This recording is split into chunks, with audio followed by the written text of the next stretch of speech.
Varicose veins కి సరైన చికిత్స కోసం సంప్రదించండి ఎవిస్ హాస్పిటల్. నమస్కారం.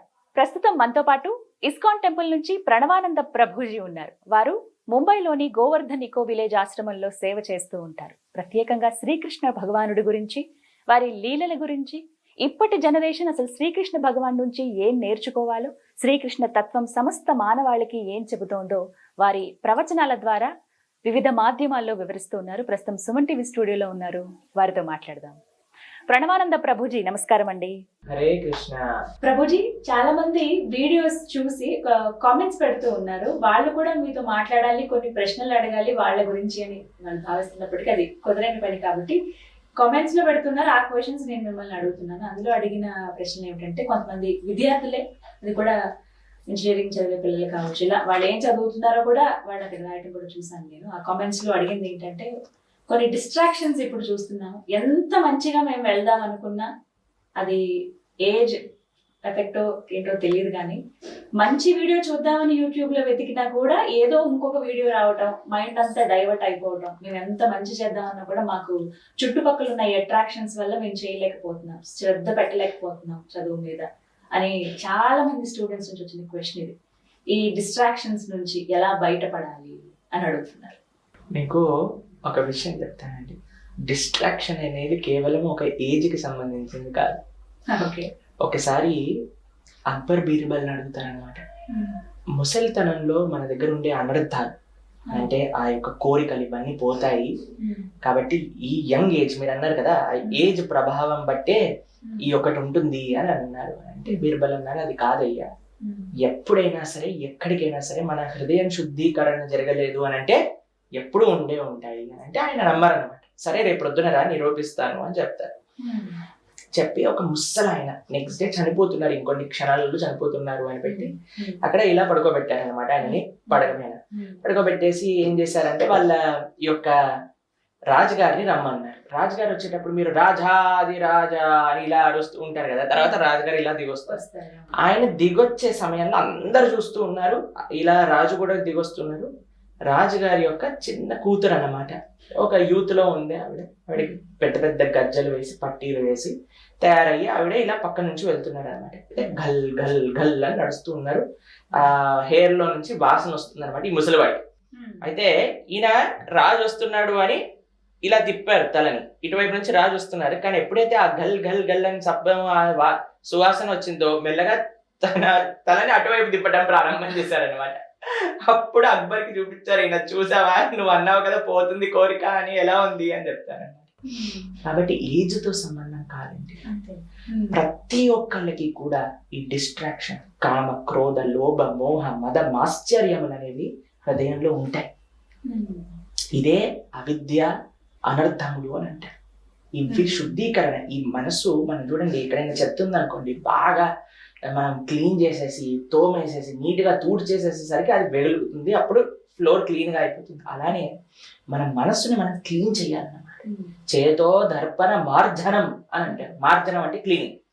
అలా ఎలా అనేది కూడా ప్రశ్న ప్రభుజీ. కామాన్ని, ఈ మోహాన్ని మేము ఎలా జయించాలి? అసంకల్పాత్ జయేత్ కామః అని అంటారు. కామ కృష్ణ కర్మార్పణే అని అంటారు అనమాట. మేము కొన్ని ప్రాక్టికల్ విషయాలు చెప్తాను, కొన్ని శాస్త్రీయమైన విషయాలు కూడా మీకు చెప్పడానికి ప్రయత్నం చేస్తాను.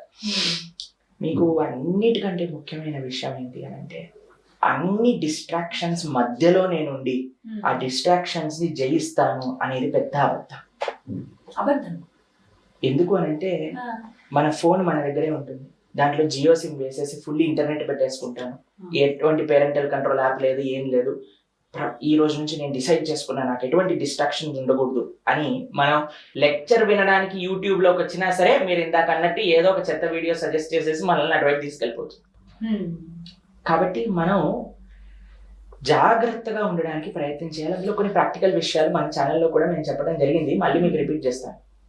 ఒకటి, పేరెంటల్ కంట్రోల్ యాప్ అని మన ఫోన్లో, మన ల్యాప్టాప్లో ఉండాలి. అది ఏం చేస్తుంది అని అంటే మనకి యాక్సెస్ రెస్ట్రిక్షన్స్ అని కూడా చేస్తుంది. రెండో విషయం ఏంటి, నేను యూజ్ చేసేది స్క్రీన్ టైం. స్క్రీన్ టైం తప్పకుండా పెట్టేసుకోవాలి.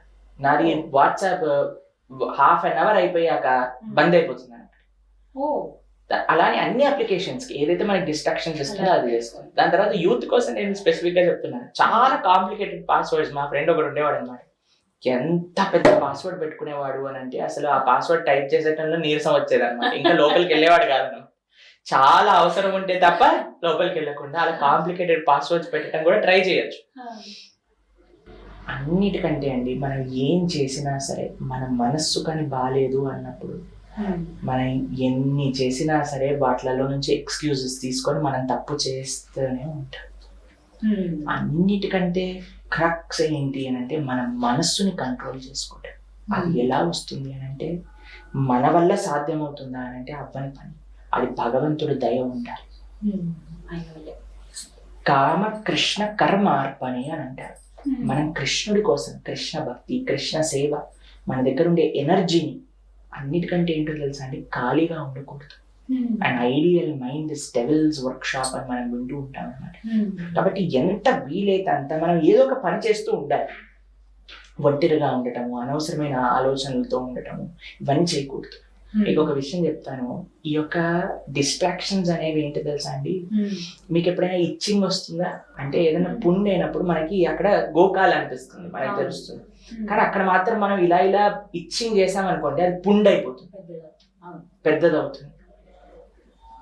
ఆ యొక్క ఇచ్చింగ్ సెన్సేషన్ వచ్చినప్పుడు కంట్రోల్ చేసుకోవడం చాలా కష్టం. మీకు ఎప్పుడైనా ఈ యొక్క ఎక్స్పీరియన్స్ ఉండే ఉంటుంది అందరికి కూడా. కానీ ఎప్పుడైతే మనం కొద్దిసేపు ఓపిక పెట్టామనుకోండి ఆ ఇచ్చింగ్ సెన్సేషన్ పోతుంది. మీరు ప్రయత్నించండి. అవునా? కొద్దిసేపు ఓపిక పట్టాలి అంతే. చెయ్యిని ఇలా పట్టేసుకోండి, మీరు ఏదో వేరే విషయం గురించి ఆలోచించండి. కొద్దిసేపటి తర్వాత నాకు అక్కడ ఆ ఇచ్చింగ్ సెన్సేషన్ ఉంది అనే విషయమే మనకి గుర్తురాదు. కానీ గోపిక పట్టకుండా మనం కానీ అక్కడ ఇచ్చింగ్ చేయడం ప్రారంభం చేసాం అనుకోండి, అది పెరుగుతూనే ఉంటుంది, ఇంత పెద్ద పుండై కూర్చుంటుంది.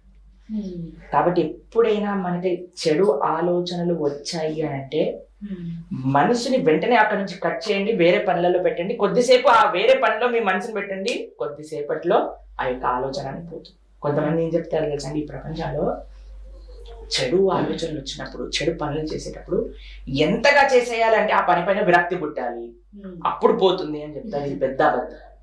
ఇప్పుడు మంట ప్రజ్వలిస్తుంది ఒక పక్కన, దాంట్లో నీళ్లు పోయాలా లేదా పెట్రోల్ పోయాలా? పెట్రోల్ పోసారు అనుకోండి, ఇంకా మొత్తం స్టూడియో అంతా కూడా కాలిపోతుంది. దాని తర్వాత మొత్తం బిల్డింగే మంట అంటుకుంటుంది. పెట్రోల్ పోయటం సొల్యూషన్ కాదండి, నీళ్లు పోయటం సొల్యూషన్. కాబట్టి మీరు ఎంతగా ఈ చెడు పనులలో మనం ఇది అయిపోవాలి అని అంటే దాని తర్వాత మనకు కోరిక ఉండదు అని చెప్తా, అది అబద్ధం అండి ప్రపంచంలో. కాబట్టి ఎంత చిన్నగా ఉన్నప్పుడు మనం ఆ మంటని ఆర్పగలిగితే అంత మంచిది, అది పెద్దగా అవ్వకుండా ఉంటుంది.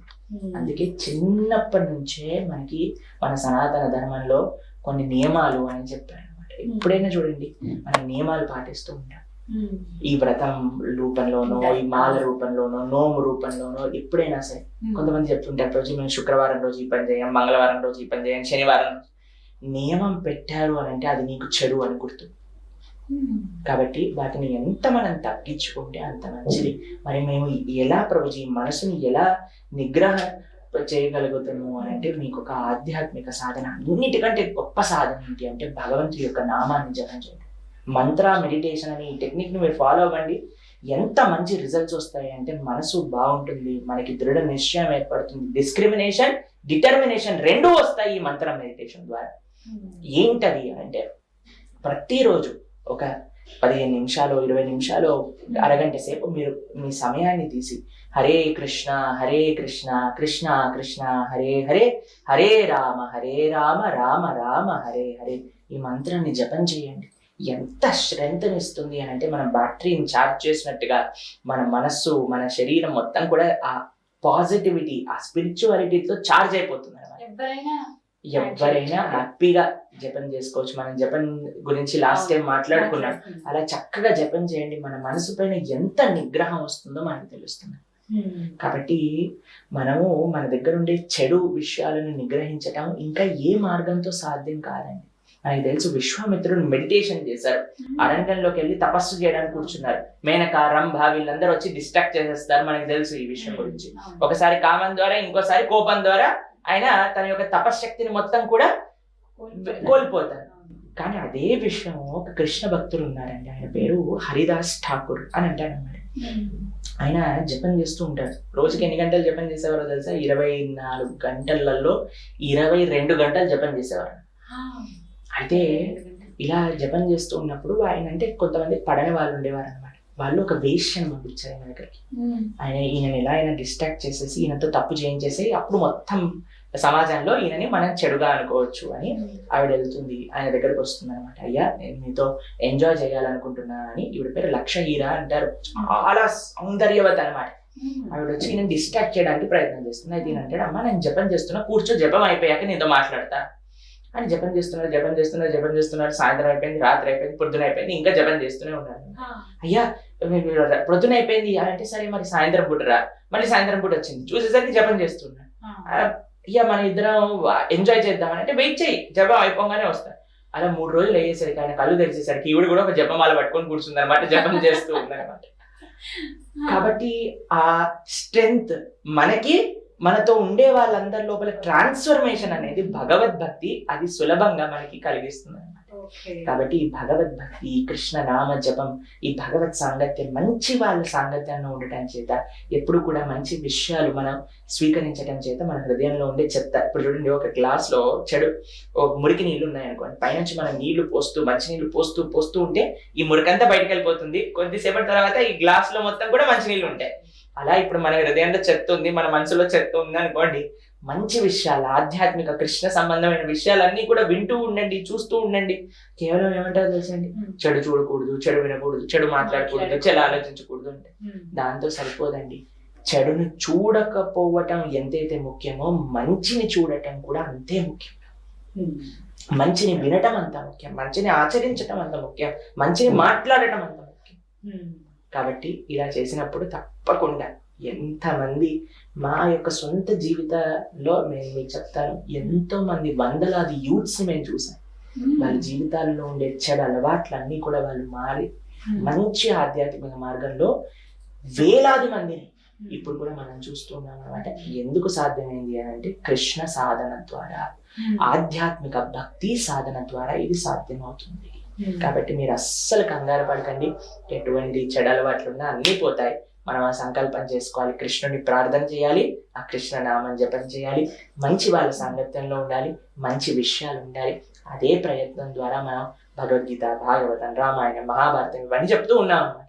ఎందుకు అంటే ఈ మంచి వినటం చేత హృదయంలో ఉండే ఆ చెత్త అంతా కూడా బయటకు వచ్చేస్తుంది అన్నమాట. చక్కగా వివరించారు ప్రభుజీ. నమస్తే. హరే కృష్ణ.